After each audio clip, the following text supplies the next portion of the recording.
Reaction video. This is something I haven't done in a while. This is from Passport 2. I've done them before. It's been a while since I've done one of theirs. This is Reverse Culture Shock, returning to the USA after living in Germany for 4 years. Would he go back to live in the United States? I suppose the answer to this question would probably be no, because it looks like he's probably enjoyed Germany, and he and his wife and their little kid are probably as German as can possibly be now. But we'll see what he has to say. We'll see. We just returned to Europe from the US, and what we saw there shocked us. So that probably, the look on his face probably says he probably wouldn't go back to the United States to live there. Again, please click like, share, and subscribe for them, and please click like, share, and subscribe for me as well.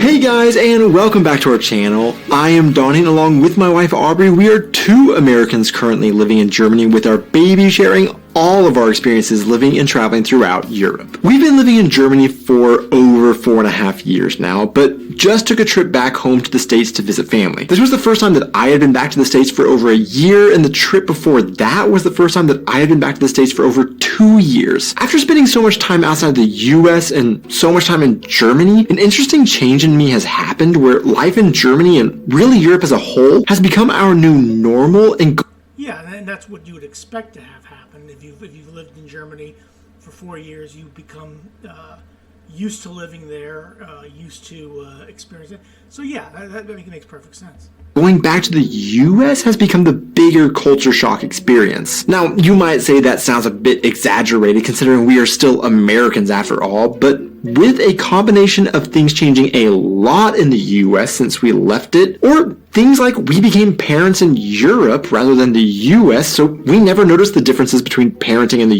US and Europe before, there are just some things we never expected to be shocked by when going between both places. And that's exactly what I'm going to talk about today in my video. In danger of becoming a stranger in my own land. Yeah, and again, that's something I can understand, because look, when I was only in Germany for 10 days, and I saw a lot of things that surprised me and shocked me, but nothing too out of the ordinary. It was kind of like in the beginning of Pulp Fiction, what John Travolta says. They got the same stuff over here that we have over there. You know, same over there that we have over here. It's just a little subtle differences, and that's really what we're probably always talking about there.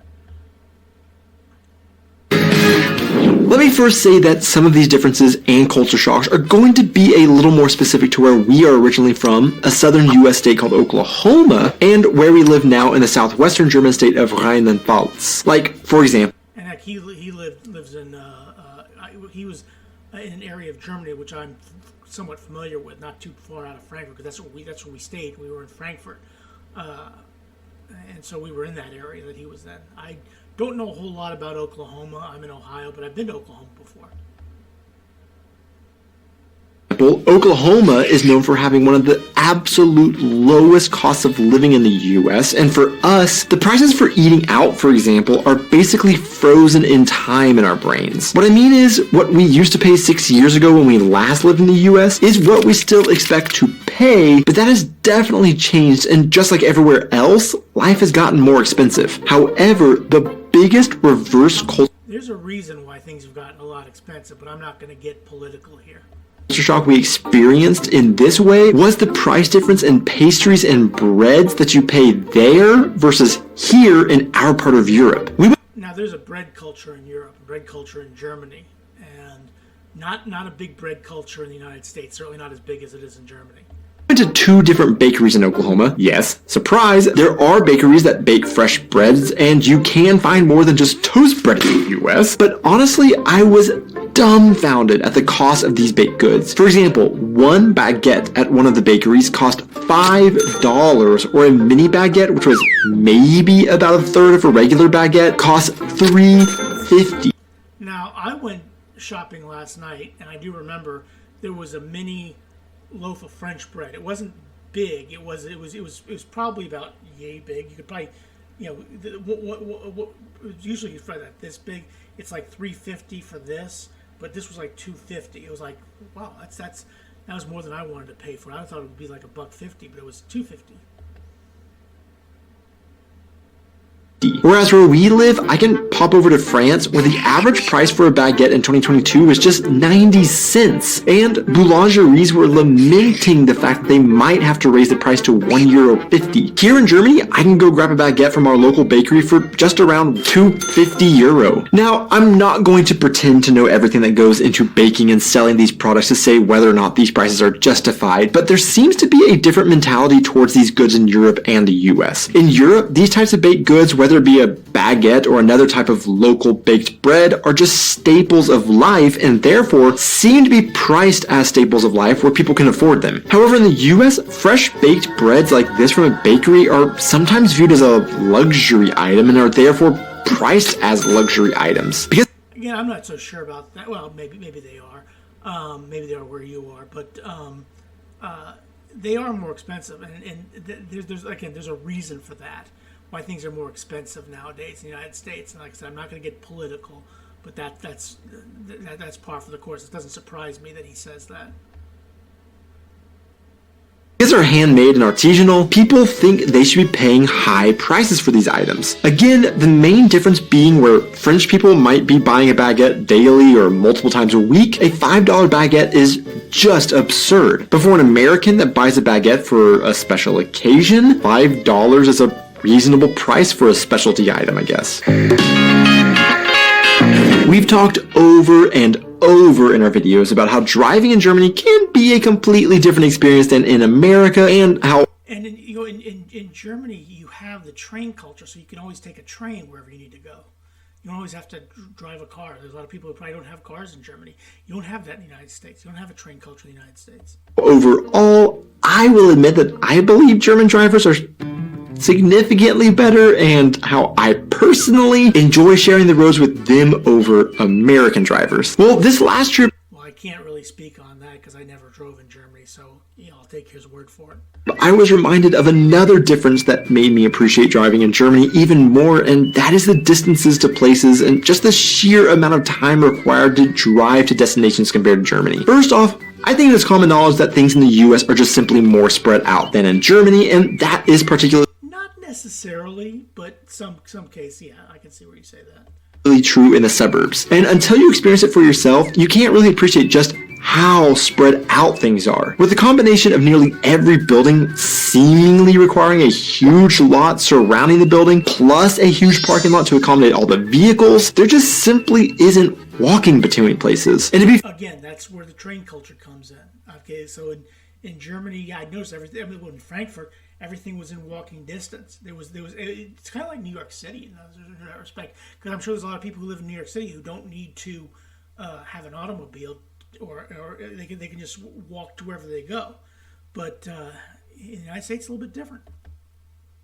To be fair, some would argue this is actually a positive in their eyes because you don't feel cramped. And when you're used to that, Germany and Europe as a whole can feel a bit claustrophobic and like everything is just stacked on top of each other. So there are different perspectives on this based on your worldview for sure. But because of this, I had the feeling that there was no simply just popping over to where we wanted to go. Rather, we had to dedicate a decent amount of time just to drive everywhere. This made me feel like we spent half of our trip just sitting in the car rather than actually out and about. But the other thing that I noticed that really made this even worse, in my humble opinion, was the number of stoplights everywhere. Americans just haven't adopted roundabouts like Europe has yet, and still, and particularly in our Look, my girlfriend and my brother's wife absolutely despise roundabouts. We have roundabouts here in Columbus, and they hate them. They despise them. They absolutely could do without them. And again, that's just how they are. Because look, roundabouts are good things in Europe, but they aren't good things in the United States. There's a lot of people who don't like them. hometown, stoplights are used at nearly every single intersection. Sometimes you would be driving and every block have to stop at a red light, or maybe you would finally get a green light, but drive just a few hundred feet before you met another and another and another traffic light, because between all... Now, it's not that bad, as he's pointing out right there. I understand why he would think that. Look, there's a probably in about from if I left my place of residence and pulled out, okay, and made a right-hand turn, there are it's probably a half a mile, if that. There are 3 stoplights that you have to go through. But again, that is what it is in the United States. That's how things are done.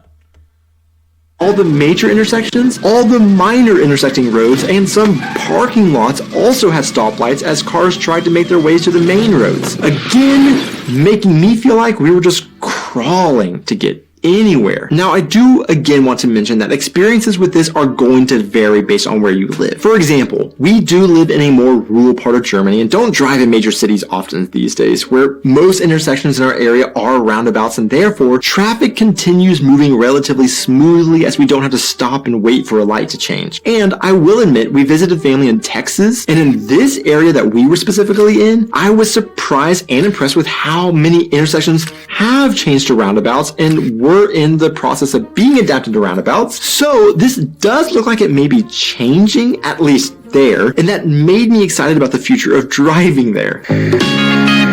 Again, like I said, my girlfriend and my brother's wife hate roundabouts with a passion. One of the original culture shocks that we had in Germany was learning about how digitalization is such a big political topic. Yeah, that's I think in Germany you use cash more than you use your card. In Germany, and how shocked we were to find out how many places in Germany required us to carry cash as they did not accept card payments. I will admit that a lot of that has changed even in the nearly 5 years that we've lived in Germany, and that was especially spurred on by the pandemic, but still to this day, we are surprised to find out how many places are cash only in Germany. However, I will have to give praise to Germany where praise is due and say that one reverse culture shock we experience in the US is due to the much more far-reaching acceptance of Apple Pay here when card is accepted than what we found in the US. Although I almost hadn't touched any American cash for years before moving to Germany and relied solely on using cards, the US is quite behind when it comes to Apple Pay. One big reason behind this... No, I use Apple Pay. I use Apple Pay quite a bit. But yeah, he is right about, look,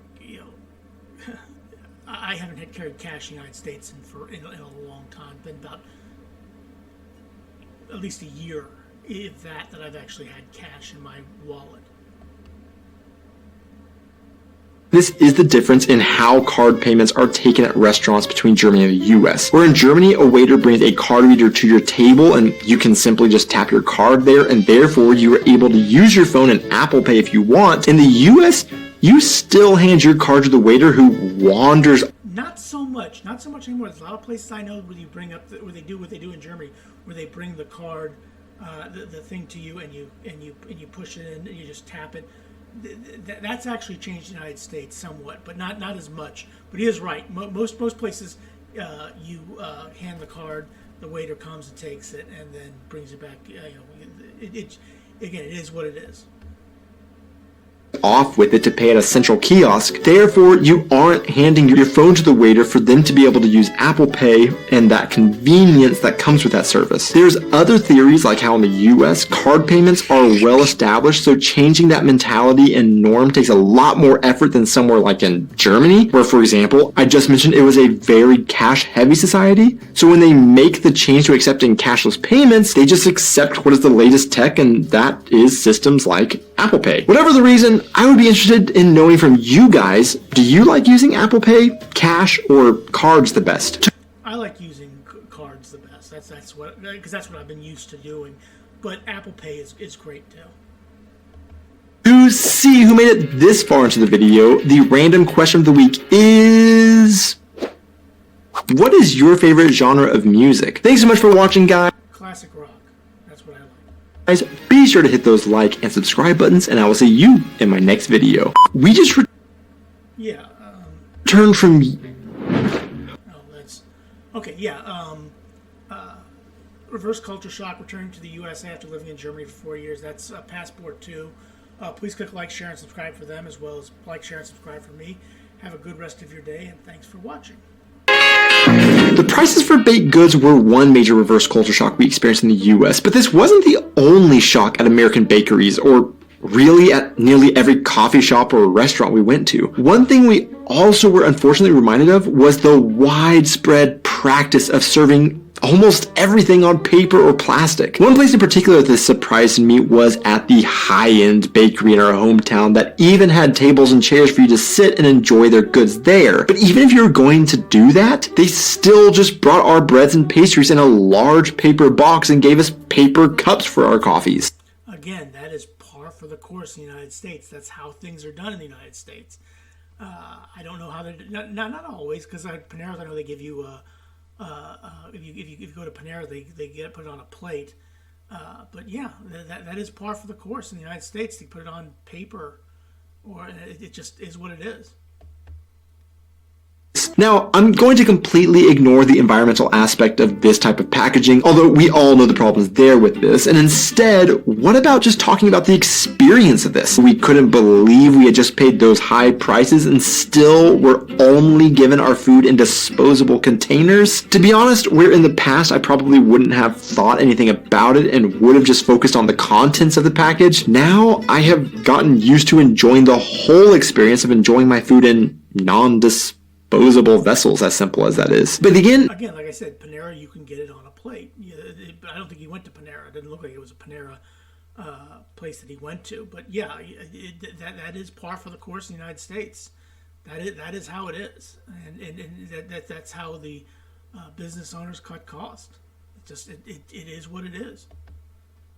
Not just bakeries, coffee shops would also just default to putting your drink in a paper cup with a plastic lid without asking if you were staying or going, and honestly, it didn't matter because a lot of them only had these types of drink containers. What happened to actual plates and cups, people? Now, obviously this wasn't 100% the case, and at most sit-down restaurants, you're going to receive your food on real plates and with real cutlery and real cups, but it was still at a much higher rate than I ever would have expected, based on what we've become used to in Europe. We have a 1-year-old, and as 1-year-olds do, they sometimes require diaper changes. And one of, more so, Aubrey's biggest frustrations in Germany is how typically only women's restrooms are outfitted with changing tables. Sure, sometimes you will find a changing table outside of restrooms. Now in the United States, they are in men and women's. You can change the diaper in the men's restroom as well. You can change the diaper in the men's restroom as well. That either parent can use, or there are a few exceptions we found where men's restrooms have a table. But as a very standard rule, women's restrooms are the ones that accommodate for this need. It's actually become a bit of a joke for us where we are out and about and this need arises, and I get to look really good by offering to change his diaper, all while we both know full and well that the changing table will only be in the women's restroom, but I go and check and have to come back and deliver the unfortunate news that our assumptions were right. But this has always felt very, old-timey and gender roles conforming rather than treated as something fathers can also do. By the way, I can't tell you how many times I've changed his diaper in other random places when a changing table was only available in the women's restroom. I do my part too, people. But because we had gotten so used to this being the case in Germany, and in particular since we became parents in Germany, and that's just where we have taken note of it. Yeah, and I certainly understand where he's coming from there, because in Germany, again, it is what it is. I mean, that's just a difference between Europe and the United States. In the United States, I've gone to many restrooms where there's a changing table there for diapers, for kids changing diapers. It just is what it is. I mean, you can do it in the men's room, you can do it in the women's restroom. We were very surprised that in the U.S., at basically 100% of places we went, the men's restrooms were also outfitted with a diaper changing table. So much so that I got to the point where I didn't even have to go check to see if there was one before trying to change my son's diapers. Rather, I was just able to gather our stuff and him and go straight back there without the expectation that I would be let down. In this one very specific way, I felt like parenting in the US is viewed as more of an equal job, or at the very least, like shops and restaurants were acknowledging that maybe just simply fathers might possibly be out with their children alone and may have to take care of this need. Overall, we found it to be a very positive reverse culture shock.